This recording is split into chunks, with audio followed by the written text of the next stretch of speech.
त्र्यम्बकं यजामहे सुगन्धिं पुष्टिवर्धनम् उर्वारुकमिव बन्धनान् मृत्युर्मुक्षीयमामृतात्। ॐ सहना भवतु सहनौ भुनक्तु सह वीर्यं कर्वावहै तेजस्विनावधीतमस्तु मा विद्विषावहै। ॐ असतो मा सद्गमय तमसो मा ज्योतिर्गमय मृत्योर्मामृतं गमय। ॐ शान्तिः शान्तिः शान्तिः। आप लोगों को पता होगा कि जनवरी में 2017 में 2 पेपर हुए थे योग के, ठीक है, जिसमें योग के एक पेपर 2 तो हुआ ही था और एक थर्ड पेपर भी हुआ था और एक पेपर 1 था, ठीक है। तो ये 3 पेपर हुए थे जिसमें से हम लोग दूसरा पेपर जो है योग के, दोनों में योग के क्वेश्चन पूछे गए थे, सेकेंड एंड थर्ड में, ठीक है। दोनों में योगा से रिलेटेड क्वेश्चन पूछे गए थे। तो हम लोग कल जो है 50 क्वेश्चन कर लिए थे और जो थर्ड वाला है इसमें आपके 75 क्वेश्चन है, ठीक है। तो ये आज हम लोग शुरू करने वाले हैं। कोशिश करेंगे ज्यादा से ज्यादा क्वेश्चन करेंगे, बहुत इजी क्वेश्चन है, सभी लोग कर पाएंगे आराम से, ठीक है। देखिए पहला क्वेश्चन स्क्रीन पे क्या दिख रहा है, आर्य अष्टांगिक मार्ग किसकी देन है, बताइए।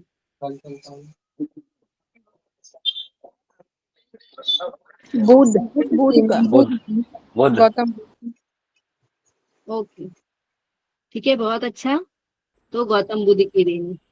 आपको पता होगा कि जो 4 आर्य सत्य जो बताए गए हैं गौतम बुद्ध के द्वारा, है ना, 4 आर्य सत्य। तो 4 आर्य सत्य में आप लोग पढ़े हैं, दुख है, ठीक है, उसके बाद दुख का कारण है और दुख निरोध है और दुख निरोध के क्या है, मार्ग है, ठीक है। ये जो है बताए गए हैं और दुख निरोध के जो मार्ग है ना, उसी में क्या बताया गया है, दुख निरोध के मार्ग क्या बताया गया, अष्टांगिक मार्ग बताया गया है, ठीक है। और अष्टांगिक मार्ग में क्या क्या आता है, ये सबको याद रखना है, बहुत इजी है। सम्यक दृष्टि शुरू होता है, ठीक है, सम्यक दृष्टि, सम्यक क्या होगा बताइए, सम्यक दृष्टि, सम्यक संकल्प, बताइए, बता चुकी हूँ आप लोग को, सम्यक दृष्टि, सम्यक संकल्प, सम्यक वाक, सम्यक दोष सम्यक दृष्टि। मैम बोलिए। आपका आवाज फंस रहा है, आपका आवाज नहीं आ रहा क्या अच्छा सा। ओ, आवाज नहीं आ रहा है, सेकेंड। नहीं मैम। बीच बीच में मैम कट जाता है। ओके ओके, शायद अभी आ रहा है, बताइएगा। हाँ अब ठीक है। अब क्लियर जी है। जी जी। ओके,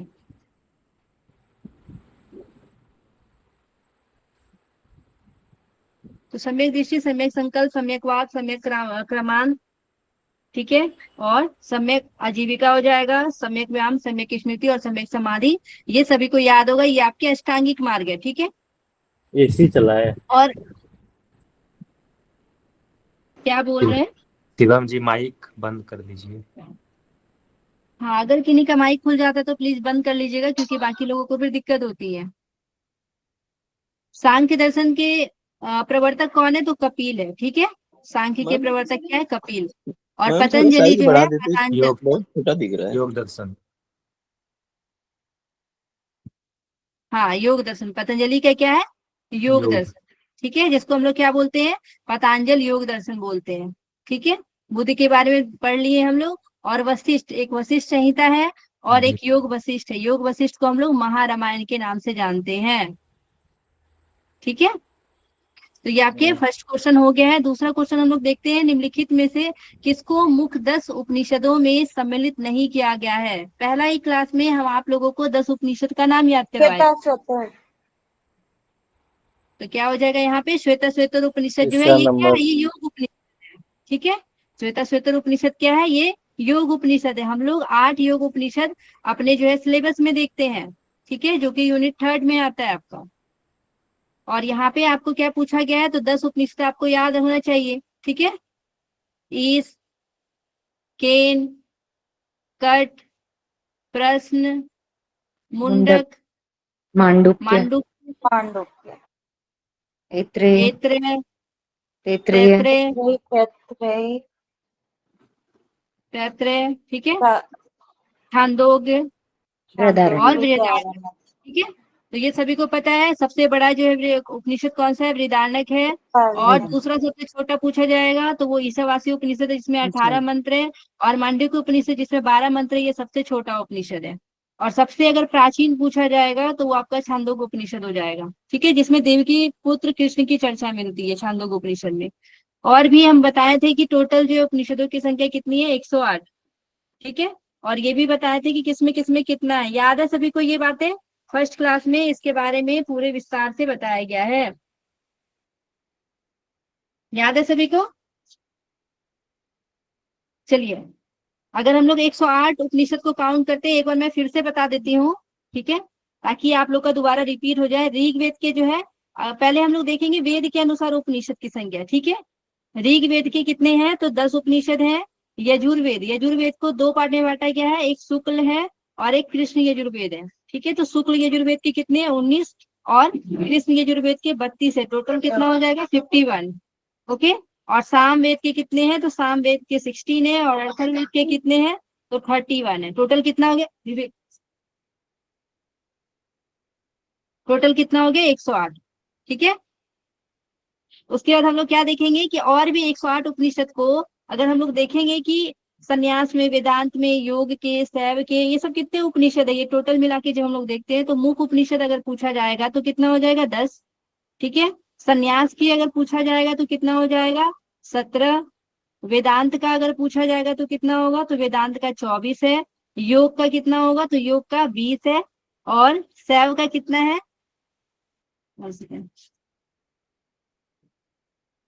शैव का कितना हो जाएगा बताइए, तो शैव का हो जाएगा यानी शिव का 14, ठीक है।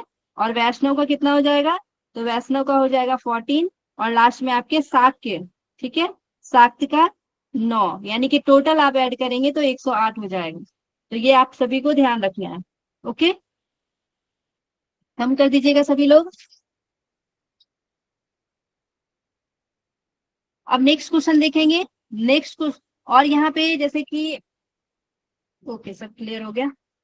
नेक्स्ट क्वेश्चन देखते हैं, निम्नलिखित में से कौन जो है क्षेत्रज्ञ को इंगित करता है, बताइए। थर्ड नंबर क्वेश्चन का आंसर दीजिए, क्षेत्रज्ञ को कौन इंगित करता है, प्रकृति आत्मा और ईश्वर। ईश्वर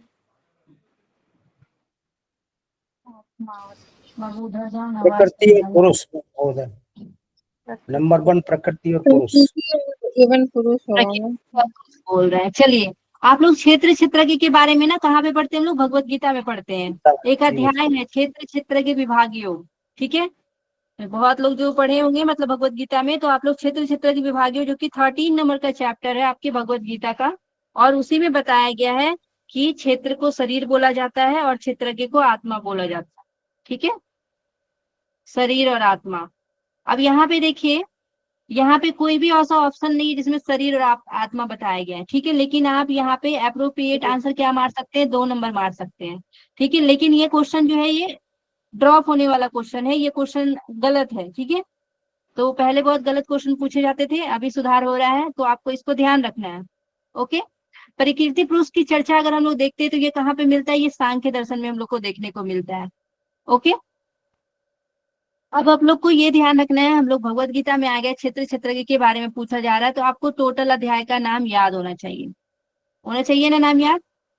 सबसे पहला क्या है, अर्जुन विषाद योग, अर्जुन विषाद योग, उसके बाद सांख्य योग, और इसमें आपको श्लोक संख्या भी अभी हम लिखवाएंगे, ठीक है। अर्जुन विषाद योग, सांख्य योग, कर्म योग, ठीक है, ज्ञान कर्म संन्यास योग, उसके बाद क्या हो जाएगा, कर्म संन्यास, कर्म संन्यास योग, और कर्म संन्यास योग के बाद हो जाएगा आत्म संयम योग, आत्म संयम योग, ज्ञान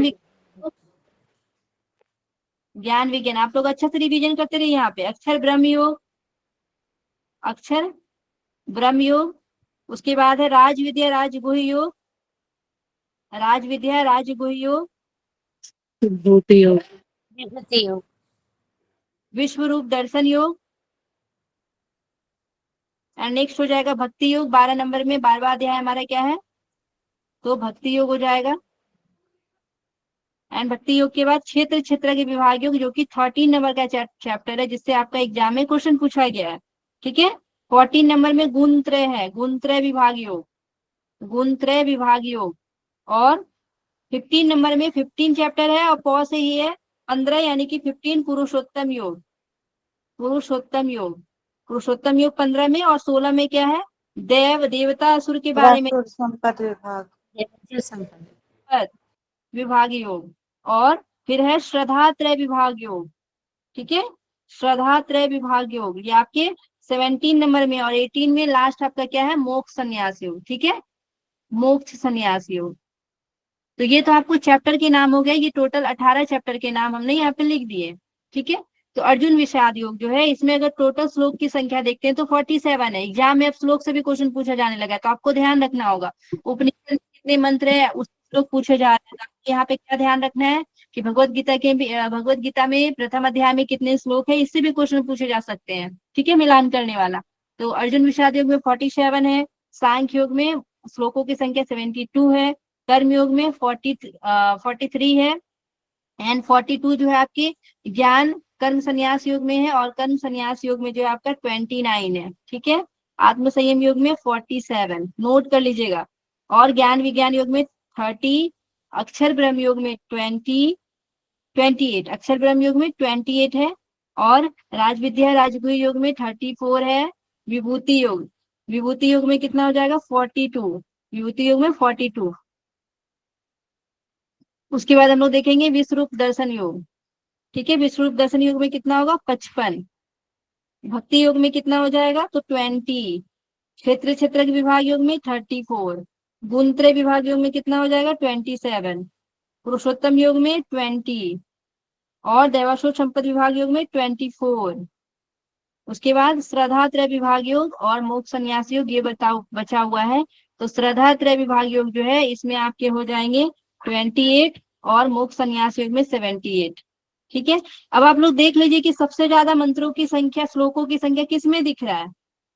ठीक है, मोक्ष संन्यास, मोक्ष संन्यास योग में 78 सबसे ज्यादा श्लोकों की संख्या दिख रही है। ठीक है, तो इस तरीके से भी आप याद रख सकते हैं, और बहुत सारा इसमें रिपीटेड है, जैसे कि 42 हम लोग देखते हैं तो आपको 4th अध्याय में, ठीक है, 9th अध्याय में, 4th में है, और 10th में है। ठीक है, 42।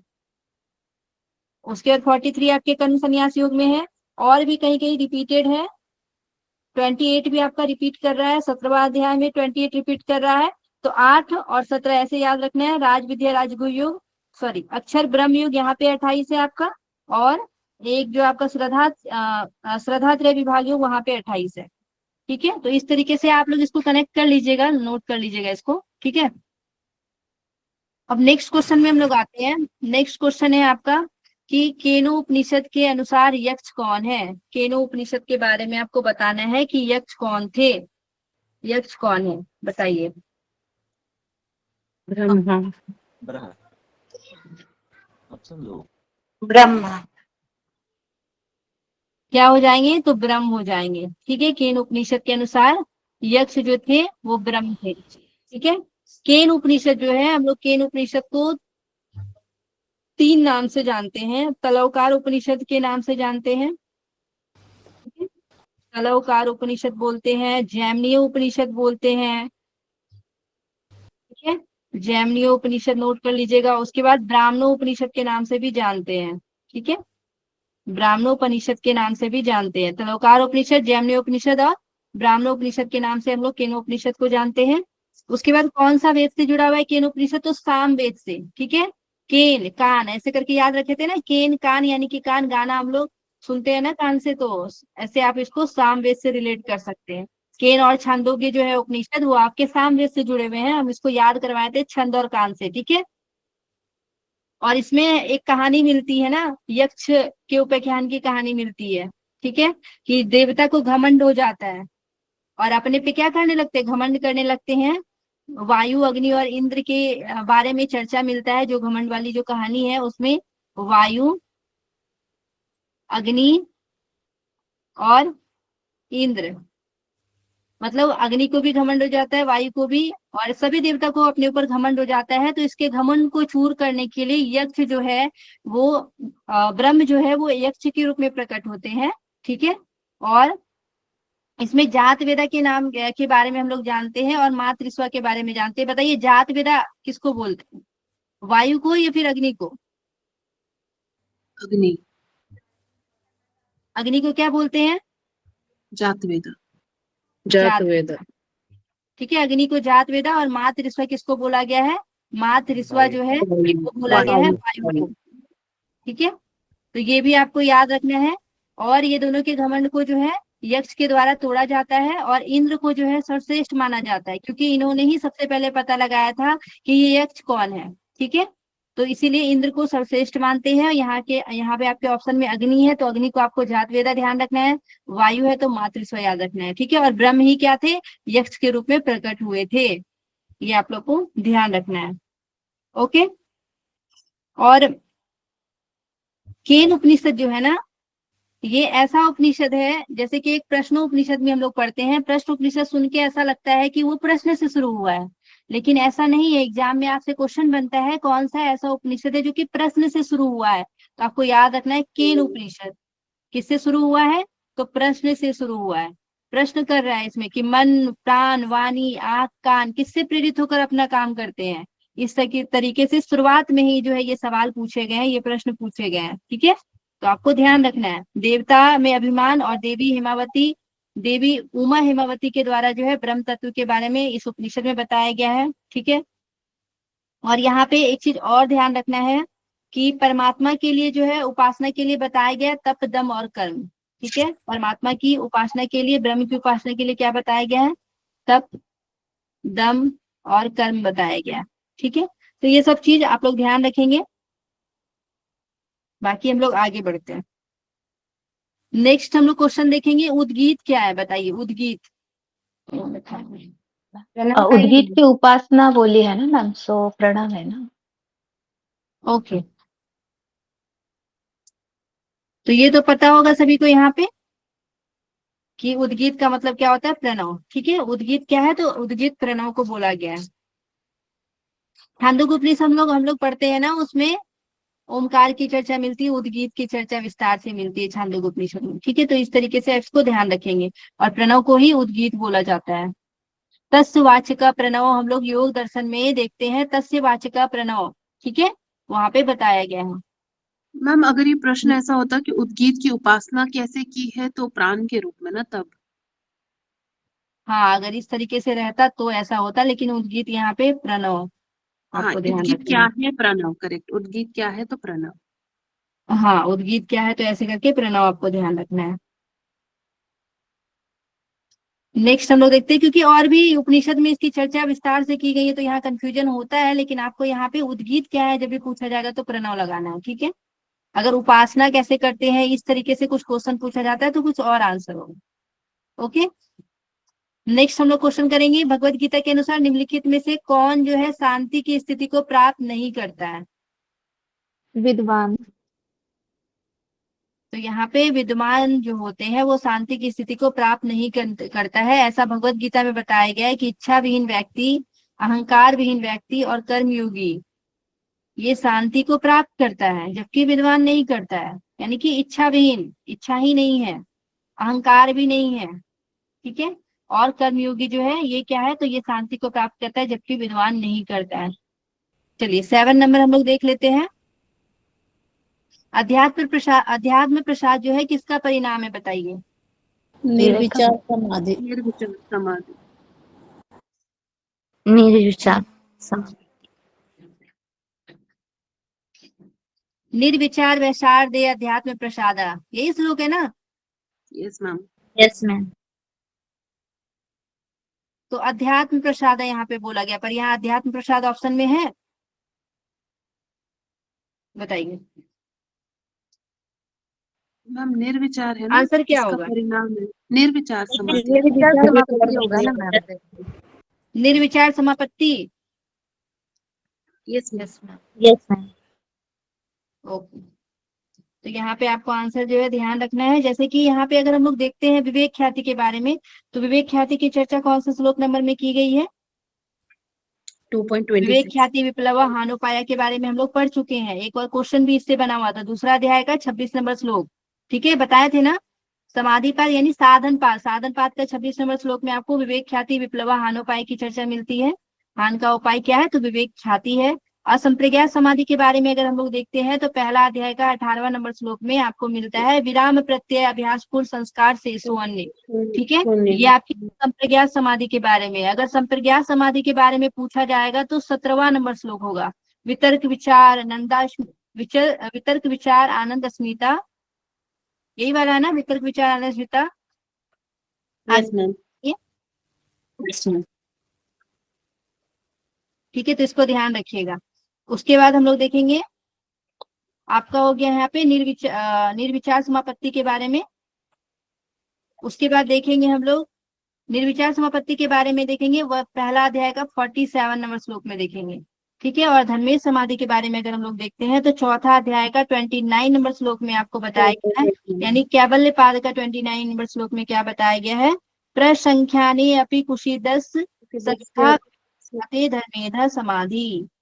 ठीक है, और 30 नंबर श्लोक, ये दोनों श्लोक एग्जाम में ना चौथा अध्याय का 29 और 30 नंबर श्लोक एक साथ देके क्वेश्चन पूछ लेता है।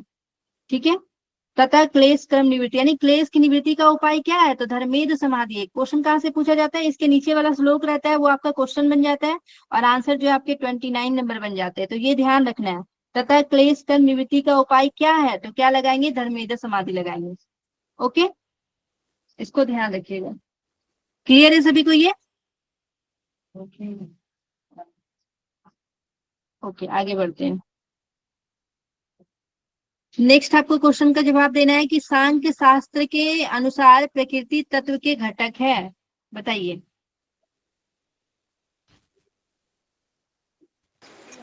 बात का प्रतीत होगा मैम। सत्व रज रजस तमस। तमस। रजस तमस। दूसरा सत्व रजस तमस। सत्व रज और तमस बोल रहे हैं ना। ओके, जी। अब हम लोग एक बार सांख्य दर्शन को ना 25 तत्व जो हम लोग बताया जाता है सांख्य दर्शन के अनुसार, उसको एक बार नोट कर लीजिए, क्योंकि एग्जाम में जो है ना इसको सीक्वेंस लगाने के लिए क्वेश्चन दिया जाता है। ठीक है, तो आपको इसको ध्यान रखना होगा। प्रकृति और प्लस पुरुष, ठीक है, से क्या बना है? महत बना है। ठीक है, महत यानी कि क्या होता है? बुद्धि।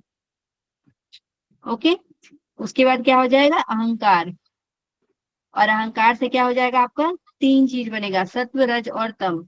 ठीक है, सत्व रज और तम। ओके, सत्व में आपके क्या क्या आ जाएंगे? तो 5 जो है ज्ञानेंद्रिय आ जाएगा आपका, और 5 कर्मेंद्रिय और 1 मन आ जाएगा। ठीक है, और तम में क्या आ जाएंगे? तो 5 पंच महाभूत आ जाएंगे। ठीक है, पंच महाभूत और पंच तन मात्रा। ठीक है, पंच तन मात्रा आ जाएंगे। ओके, तो इसको आपको सीक्वेंस में याद रखना है, क्योंकि एग्जाम में जो है ना इससे क्वेश्चन बहुत बार पूछे गए, सीक्वेंस में लगाने के लिए दे दिया गया क्वेश्चन।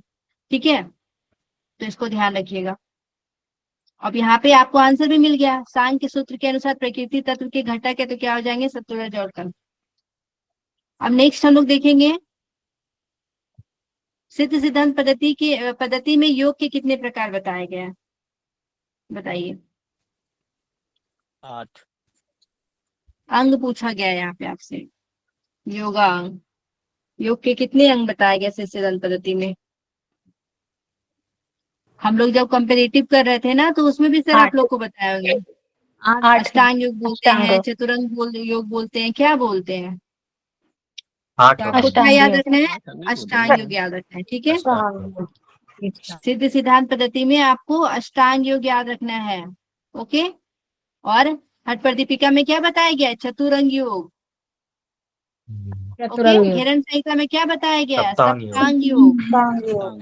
सांग योग। ये सब याद रखना है। ठीक है,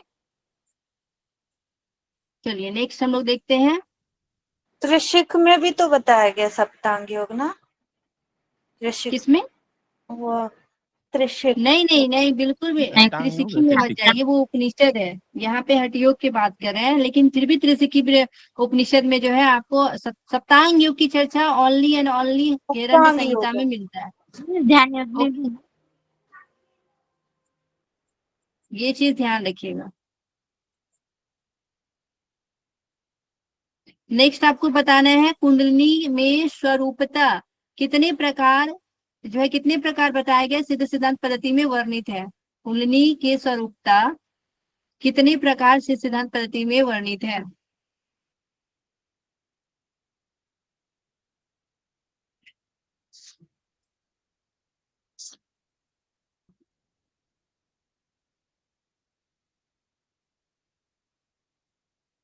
दो स्वरूप।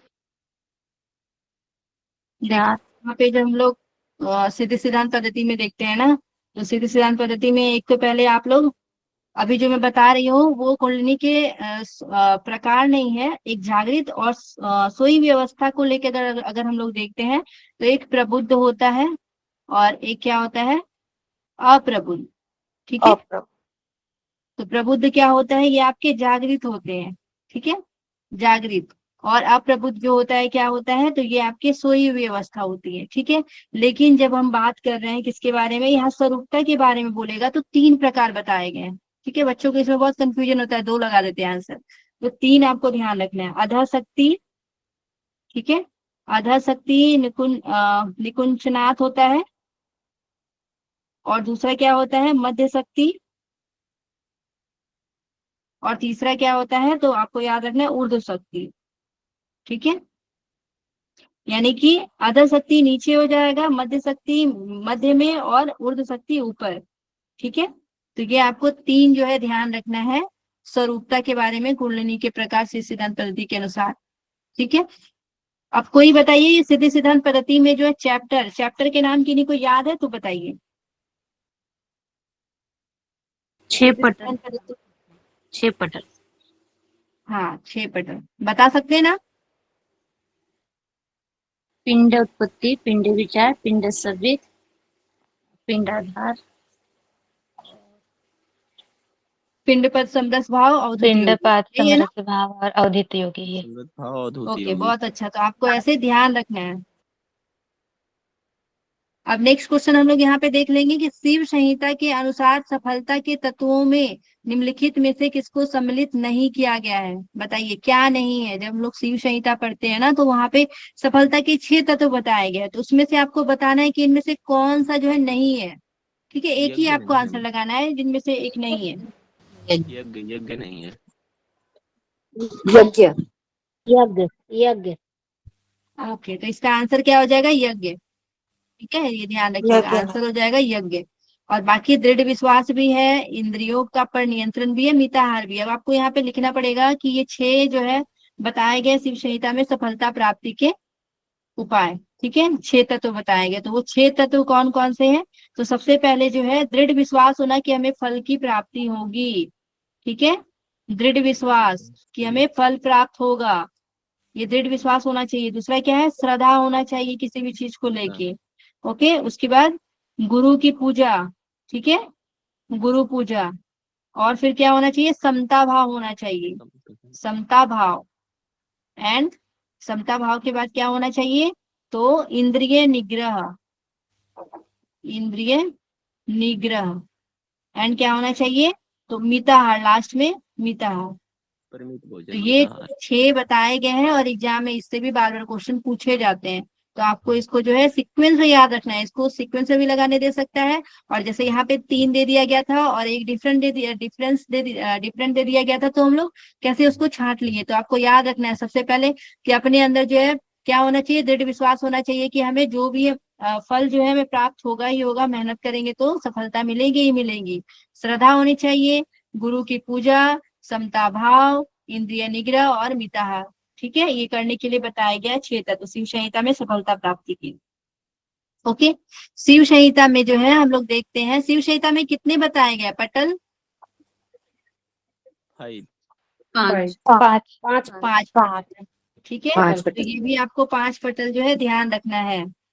ओके, चलिए नेक्स्ट हम लोग आगे देखते हैं, पिंड विचार के अंतर्गत सिद्ध सिद्धांत पद्धति में कितने आधारों का वर्णन किया गया है?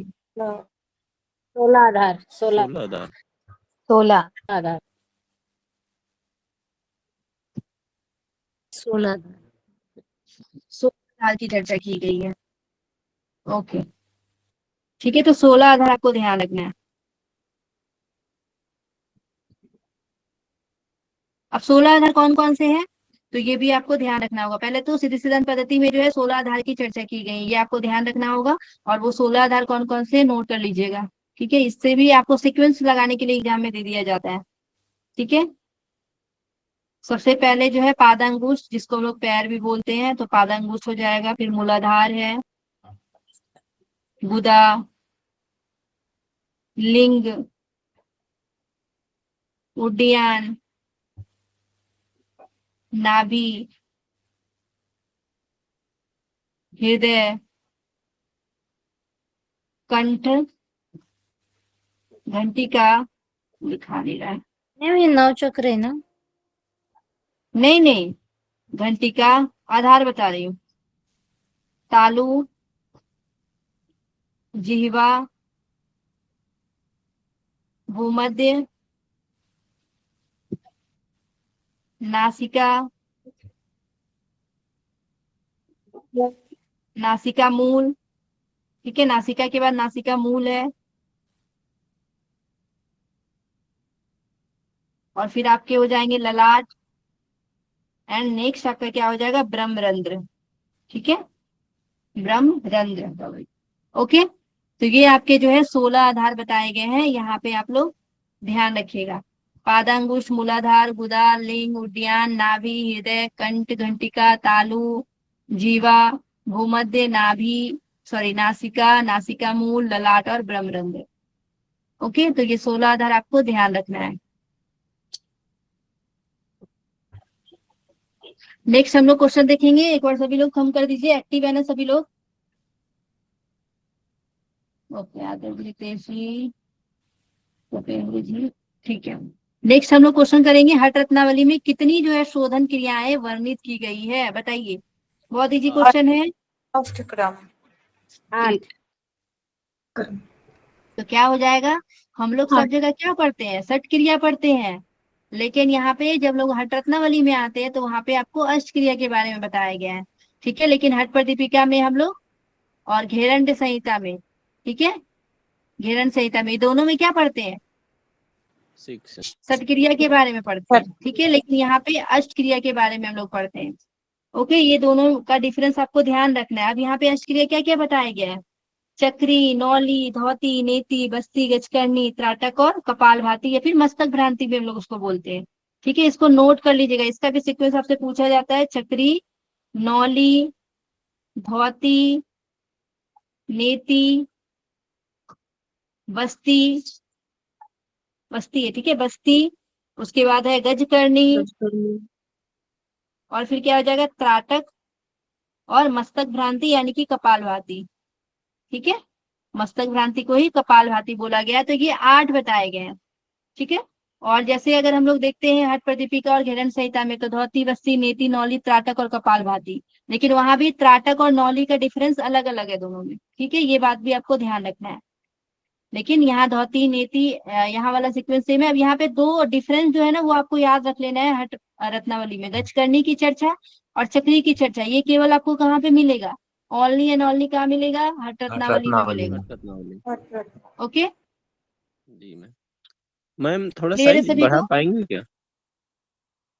अच्छा, छोटा है क्या, जी मैम। बोलना चाहिए था, ठीक है। अब जी मैम ठीक है, थोड़ा और बढ़ा देते हल्का सा। अभी ठीक है ना? जी मैम। मोबाइल में वेदन जी, ऑप्शन आता है, उसको थोड़ा सा छुइएगा ना तो बड़ा हो जाएगा, क्रॉप करने का जो आता है ऑटोमेटिक बड़ा हो हाँ, मोबाइल से आप लोग उसको फैलाइए ना, हाथ से बस उसको जाएगा। बड़ा कीजिए, वो ऑटोमेटिक हो जाता है ना। ऑटो रोटेट कर दीजिएगा ना तो फिर और अच्छा से दिखेगा। ठीक हो गया। चलिए, नेक्स्ट हम लोग देखते हैं।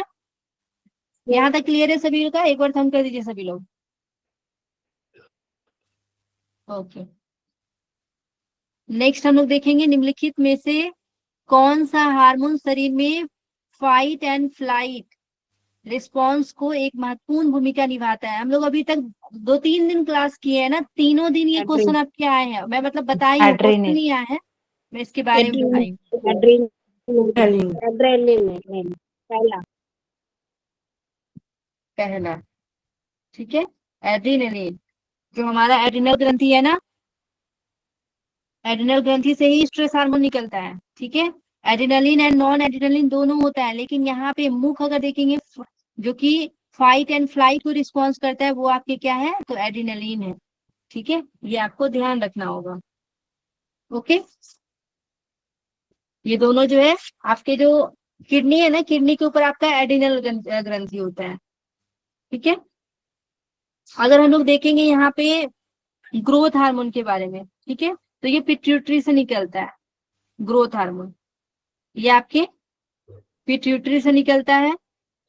ओके, ग्लूकागॉन जो है ये आपके पैनक्रियास के अल्फा सेल से निकलता है। ग्लूकागॉन ये भी कल हम बता चुके हैं, अल्फा सेल से निकलता है पैनक्रियास के, ठीक है।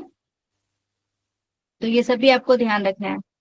और ये दोनों स्ट्रेस हार्मोन है, एड्रेनलिन एंड नॉन एड्रेनलिन दोनों आपको स्ट्रेस हार्मोन में ध्यान रखना है। अगर एग्जाम में क्वेश्चन में पूछा जाएगा ना कि स्ट्रेस हार्मोन कौन है, इन चारों में से अगर 2 ऑप्शन करके दे दिया जाएगा तो कौन सी स्ट्रेस हार्मोन है, तो एड्रेनलिन एंड नॉन एड्रेनलिन दोनों आपके आएंगे यहाँ पे, ठीक है। इस चीज का ध्यान रखिएगा।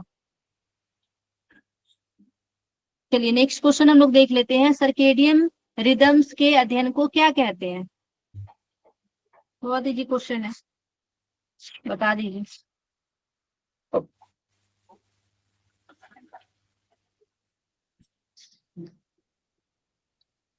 मैम थोड़ा कंफ्यूजन है, क्रोनोबायोलॉजी और क्रोनोबायोलॉजी। कंफ्यूजन है क्रोनोबायोलॉजी और किसमें कंफ्यूजन है? एंड्रोक्रोनोलॉजी। पहले और दूसरे में अच्छा, मैम। यहाँ पे फिलहाल आपको भी आंसर ध्यान रखना है क्रोनोलॉजी, ठीक है, क्रोनोबायोलॉजी ये आपके आंसर है, ठीक है। क्रोनोलॉजी जो है हम लोग यहाँ पे जो हमारा सर्केडियन रिदम है, स्लीप वेक साइकिल हम लोग इसको बोलते हैं। सर्केडियन रिदम को क्या बोलते हैं, तो स्लीप वेक साइकिल बोला जाता है, ठीक है। ये आपको ध्यान रखना है, और इसी को लोग सर्केडियन रिदम बोलते हैं, और साथ में इसको क्रोनोबायोलॉजी के नाम से जानते हैं, ठीक है। सेल बायोलॉजी, जिसमें हम लोग कोशिका के बारे में, सेल के बारे में पढ़ते हैं। मैम एंडोक्रोनोलॉजी तो ग्लैंड्स की स्टडी हुई ना, हार्मोन्स की स्टडी, इसलिए यस, यहाँ पे तो सर्केडियन बिल्कुल, बोल रहे हैं। ये ग्लैंड के अध्ययन को हम लोग बोलते हैं एंडोक्रोनोलॉजी। और माइक्रोलॉजी किसको बोलते हैं बताइए, किन्हीं को पता हो तो। माइक्रोबायोलॉजी, माइक्रोब्स के अध्ययन को, जो माइक्रोब्स होते हैं उनके अध्ययन को माइक्रोबायोलॉजी। ठीक है, तो माइक्रोब्स के अध्ययन को माइक्रोबायोलॉजी बोलते हैं, और सेल आपके सेल के अध्ययन को जाएगा, ठीक है। तो ये आपको ध्यान रखना है, ये ग्लैंड के अध्ययन को एंडोक्रोनोलॉजी बोलते हैं हम लोग। नेक्स्ट हम लोग क्वेश्चन देखते हैं कि कैल्शियम की सर्वाधिक मात्रा किस खाद्य स्रोत में होती है, बताइए। रागी में होगा मैम। रागी। रागी में होता है। अब यहाँ पे सबके बारे में एक बार मैं बता देती हूँ, उसके बाद रागी, तो आंसर बिल्कुल आप लोगों ने सही बोला है, रागी ही होगा, ठीक है। लेकिन 100 ग्राम अगर दूध में हम लोग देखते हैं ना, मिल्क में, ठीक है, मिल्क में कितना पाया जाता है कैल्शियम, तो 125 मिलीग्राम, ठीक है, 125 मिलीग्राम मिल्क में देखते हैं। और पालक में अगर हम लोग देखते हैं 100 ग्राम पालक में, तो 73 मिलीग्राम कैल्शियम पाया जाता है। और अगर हम लोग देखेंगे रागी में, तो रागी में देखते हैं तो इसमें 100 ग्राम में देखेंगे तो 344 मिलीग्राम पाया जाता है कैल्शियम, ठीक है, 344। इसी वजह से आप लोगों ने आंसर दिया है रागी का, है ना।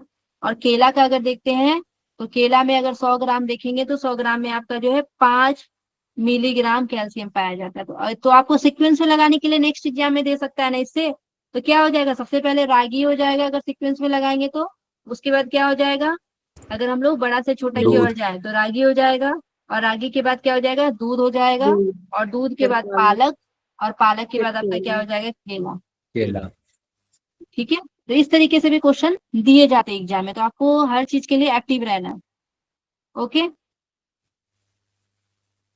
अब नेक्स्ट हम लोग देखेंगे सकारात्मक अभिवृत्ति, प्रसन्नता, हल्कापन, आध्यात्मिक जागृति और चेतना निम्नलिखित में से किसकी विशेषताएं हैं।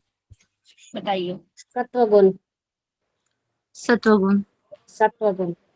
जी मैम, सत्वगुण ही होगा। तो किसकी है ये? सत्व गुण की विशेषताएं हैं। ठीक है, किन्हीं को भगवत गीता में हम लोग 17 चैप्टर में 7, 8 और 9 8, 9 और 10 जो है श्लोक है जिसमें सात्विक आहार के बारे में बताया गया। किन्हीं को याद है तो बताइए। हाँ, मैम याद है। आहार सत्व आहार और रज आहार, रजोगुण, आयु सत्व तीनों का वर्णन है। सुख प्रीति विवर्धनः रस्या स्निग्धा तथा रुद्या आहारा सात्विक प्रियः।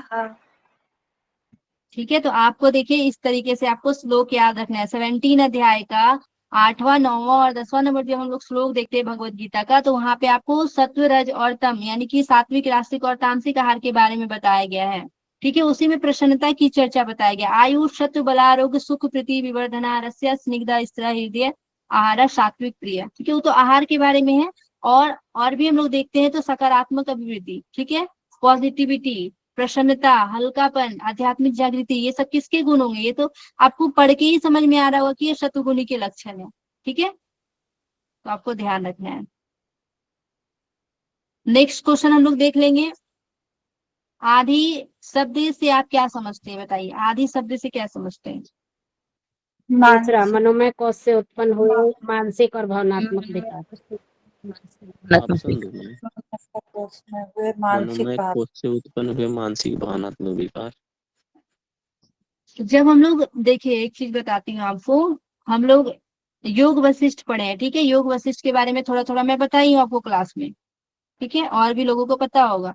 योग वशिष्ठ को हम लोग महारामायण बोलते हैं, और इसी में जो है किसकी चर्चा मिलती है? तो आदि व्याधि की चर्चा मिलती है। ठीक है, आदि एवं व्याधि।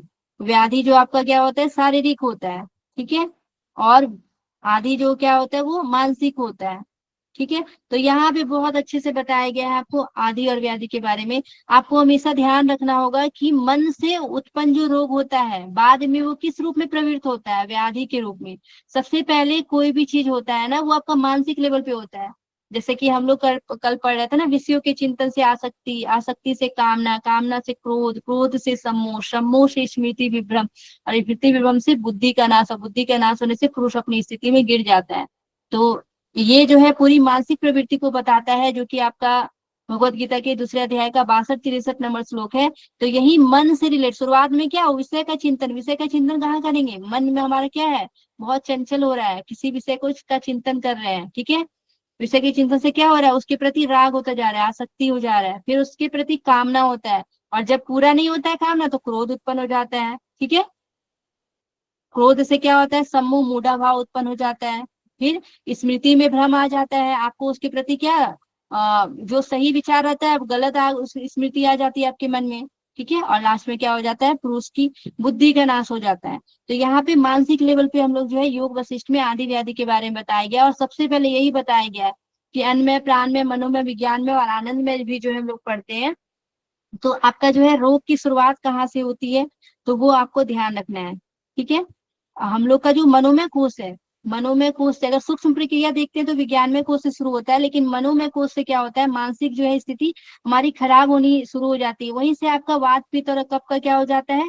जो है बैलेंस खराब होता है मनोमय कोष में। और मनोमय कोष से कहा जाता है वो प्राणमय कोष में आता है। यानी कि जैसे ही मन दूषित हुआ, मन दूषित होने के बाद क्या हो जाता है? हमारा प्राण, यानी कि हमारे शरीर में जो प्राण का प्रवाह हो रहा है वही दूषित हो गया। ठीक है, और जैसे ही वो दूषित हुआ तो क्या होगा? हमारा अन्नमय कोष, यानी कि प्राण के दूषित होने से हमारा अन्नमय कोष दूषित हो जाता है, यानी कि हमारा शरीर दूषित हो जाता है। अन्नमय यानी कि शरीर। ठीक है, तो हम लोग शरीर में फिर क्या देखते हैं? उसका विपरीत प्रभाव, यानी कि बीमारी देखते हैं। हमारे अंदर क्या हो जाता है? हमारे अंदर व्याधियां बहुत सारी उत्पन्न हो जाती है। तो ये बातें जो है बहुत अच्छे से आपको बताया गया है, योग वशिष्ठ में बताया गया है। ठीक है, और उसमें ये भी बताया गया है कि आपका आदि कैसे उत्पन्न होता है। एक सेकेंड, यही है ना? आदि कैसे उत्पन्न होता है, तो आपको ध्यान रखना है अज्ञानता से। आदि जो है वासना में, मानसिक दुख से। ठीक है, और व्याधि कैसे उत्पन्न होता है? तो देह के दुख से जो है व्याधि उत्पन्न होता है। और आदि यानी कि मानसिक जो दुख होता है वो वासना में, मानसिक वासना की वजह से मानसिक दुख उत्पन्न होता है। ठीक है, और इसका अगर हम लोग देखेंगे कि उत्पत्ति का कारण क्या है, तो दोनों की उत्पत्ति का कारण, चाहे आदि हो या फिर व्याधि हो, दोनों की उत्पत्ति का कारण क्या है, अज्ञान। ठीक है, अज्ञानता है तभी तो हमारे मन में ये सब चीज चल रहा है ना, जब तक अज्ञानता रहेगी तब तक आप बीमार रहेंगे। ठीक है, नॉर्मल सी बात है। और इसका क्षय कैसे होता है, क्षय अगर बोला जाएगा कि कैसे होता है तो तत्व ज्ञान से, एग्जाम में क्वेश्चन पूछे जाते हैं। आदिव्याधि का क्षय किससे होता है, तत्व ज्ञान से। आदिव्याधि की उत्पत्ति किससे होती है, तो अज्ञान से, ऐसे याद रखना है। ठीक है, और सुख की प्राप्ति कैसे होती है, तो सुख की प्राप्ति कैसे होती है, उसकी निवृत्ति से होती है, यानी आदिव्याधि की निवृत्ति से क्या हो जाएगा, सुख की प्राप्ति हो जाएगा, है ना। मोक्ष की प्राप्ति कैसे हो जाएगा, तो जब इसका पूरी तरीके से क्षय हो जाएगा तो आपको मोक्ष की प्राप्ति हो जाएगी। ठीक है, ये भी आपको ध्यान रखना है। अब यहाँ पे व्याधि के बारे में हम लोग जब देखते हैं तो व्याधि को दो प्रकार बताया गया आपको योग वशिष्ठ में। एक सामान्य बताया गया है, ठीक है, एक सामान्य बताया गया है, सामान्य व्याधि, और एक क्या बताया गया, सार। ठीक है, ये दो आपको याद रखना है। सामान्य कैसे उत्पन्न होता है, तो व्यवहार से उत्पन्न होता है। ठीक है, अब ये व्यवहार से हमारा उत्पन्न होता है सामान्य। और जो सार होता है ये क्या होता है, ये तो जन्म से होता है, यानी कि जो जन्मजात रोग होता है ना, तो वो उसको हम लोग क्या बोलते हैं, सार बोलते हैं। ठीक है, तो आपको यहाँ पे व्याधि का मतलब शारीरिक रोग, शारीरिक रोग में भी क्या है, एक सामान्य यानी कि व्यवहार से उत्पन्न होता है। व्यवहार से कैसे, हमारा मानसिक प्रवृत्ति जब खराब हुई तो वह व्यवहार में जब गलत चीजें आई तो हमारा शरीर बीमार हो गया, ये सामान्य हो गया, नॉर्मल सी बात है। ठीक है, और सार क्या है, तो ये जन्मजात हो जाता है। ठीक है, ये जन्मजात ही रहता है। और ये दोनों की निवृत्ति का भी उपाय बताया गया है कि इसकी निवृत्ति का उपाय क्या है, सामान्य को हम लोग कैसे खत्म करेंगे और सार व्याधि को कैसे खत्म करेंगे। तो बताया गया है कि जो सामान्य व्याधि है उसको हम लोग खत्म करेंगे अभिमत की प्राप्ति और आदि का क्षय, आदि को क्षय करके, यानी कि हम लोग आदि जो है हमारा मानसिक जो विकार है उसको जब दूर करेंगे तभी हमारा व्याधि जो है सामान्य व्याधि वो खत्म होगा। और अगर हम लोग बात करेंगे जन्मजात जो बीमारी है वो कैसे खत्म होगा, तो आत्मज्ञान से। अब बहुत सारे लोगों को, जैसे कि घर में क्या होता है ना, जो बीमारी मम्मी को है वही बीमारी बच्चों को हो जाता है ना। तो वहां पे क्या होता है ना कि जो बच्चा रहता है ना वो ऑब्जर्व करता है कि आखिर क्यों हुआ होगा मम्मी को, क्या क्या चीजें जो है प्रॉब्लम की है मम्मी को जो हमको हुआ है, तो क्या करता है वो अपने अंदर सुधार करता है। बहुत सारे ऐसे बच्चे हैं जो कि योग में इस वजह से भी आए हैं क्योंकि उसके घर में ऐसा जो है कुछ लोग बहुत बीमार रहते हैं, तो जिसकी वजह से उसके अंदर भी वो चीजें जन्मजात आ सकती है। तो वो क्या करता है, पहले ही अवेयर हो जाता है, पहले ही वो योग में आ जाता है, तो वो आत्मज्ञान उसको प्राप्त हो गया। ठीक है, आत्मज्ञान से वो अपने रोग को दूर कर लेता है। ठीक है, तो ये चीज आपको ध्यान रखना है। क्लियर है यहाँ तक सभी को? टाइम हो गया है, पता नहीं चलता टाइम का। जी मैम। तो आज के लिए इतना ही रहने दे। तो यहाँ पे आपका आंसर पहले देख लीजिए, आंसर तो बताना होगा ना। 18 का आंसर क्या हो जाएगा बता दीजिए आप लोग। तो यहाँ पे क्या है देखिए, दो पहला नंबर में ऑप्शन अन्य में। को, दूसरा पहला ऑप्शन में, हाँ 2 नंबर आंसर होगा। मनोमय कोश से उत्पन्न हुए मानसिक भावनात्मक विकार जो है ये आदि शब्द से संबंधित है। ठीक है, तो आप लोग बहुत अच्छे से समझ गए होंगे जब ये बता दी हूँ मैं तो। ठीक है,